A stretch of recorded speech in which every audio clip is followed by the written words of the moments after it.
നമസ്കാരം. വിൻമീഡിയ ന്യൂസിലേക്ക് സ്വാഗതം. ചേർത്തല AS കനാൽ ശുചീകരണ കർമ്മ പദ്ധതിയുടെ ഭാഗമായി ചേർത്തല നഗരത്തിൽ വിളംബര ഘോഷയാത്ര സംഘടിപ്പിച്ചു.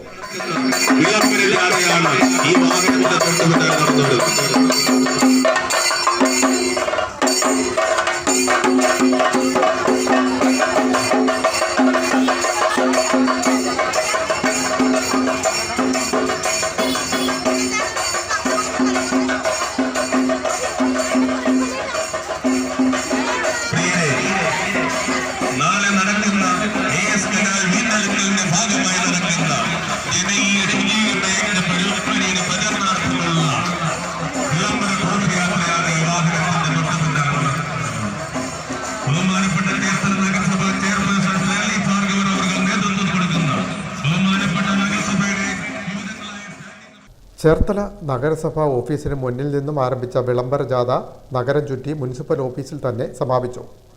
നഗരസഭാ ജീവനക്കാരും ഹരിതകർമ്മ സേനാംഗങ്ങളും ജനപ്രതിനിധികളും ചേർന്നാണ് വിളംബര ഘോഷയാത്ര നടത്തിയത്. Chairperson Shirley Bhargavan, standing committee അധ്യക്ഷരായ AS സാബു, ശോഭ ജോഷി, മാധുരി സാബു, നഗരസഭാ പ്രതിപക്ഷ നേതാവ് അഡ്വക്കേറ്റ് P ഉണ്ണികൃഷ്ണൻ, കൗൺസിലർമാരായ V Fasi, Joshitha, Kanakamma Madhu, Smitha Santhosh, Sheeja Santhosh, Prameela Devi, Seema Shibu, Anoop Chacko, Babu Mullanchira, MK Pushpakumar, S Saneesh, D Salji, municipal secretary TK Sujith, ഉദ്യോഗസ്ഥരായ Stalin Jose, S Sudeep, Sumesh, Praveen, Sunilal, CDS chairperson advocate Jyothimol, ഹരിതകർമ്മ സേന പ്രവർത്തകർ, നഗരസഭാ ജീവനക്കാർ ഉൾപ്പെടെ നിരവധി പേർ അണിനിരന്നു. സേവ് AS കനാൽ കർമ്മ പദ്ധതിയുടെ ഭാഗമായ ജനകീയ ശുചീകരണം ഞായറാഴ്ച രാവിലെ 7-ന് ആരംഭിക്കും. ചേർത്തല നഗരസഭയുടെ ചേലൊത്ത ചേർത്തല കർമ്മ പദ്ധതിയുടെ ഭാഗമായി നടക്കുന്ന ശുചീകരണത്തിൻ്റെ നഗരസഭാതല ഉദ്ഘാടനം പ്രൈവറ്റ് ബസ് സ്റ്റാൻഡിന് സമീപത്താണ് നടക്കുന്നത്. കൃഷിമന്ത്രി P പ്രസാദ് ഉദ്ഘാടന കർമ്മം നിർവഹിക്കും. നഗരസഭാ പരിധിയിൽ PS കവല മുതൽ കുറിയമുട്ടം കായൽ വരെയുള്ള 5 കിലോമീറ്റർ വരുന്ന AS കനാൽ ഭാഗമാണ് ശുചീകരിക്കുന്നത്.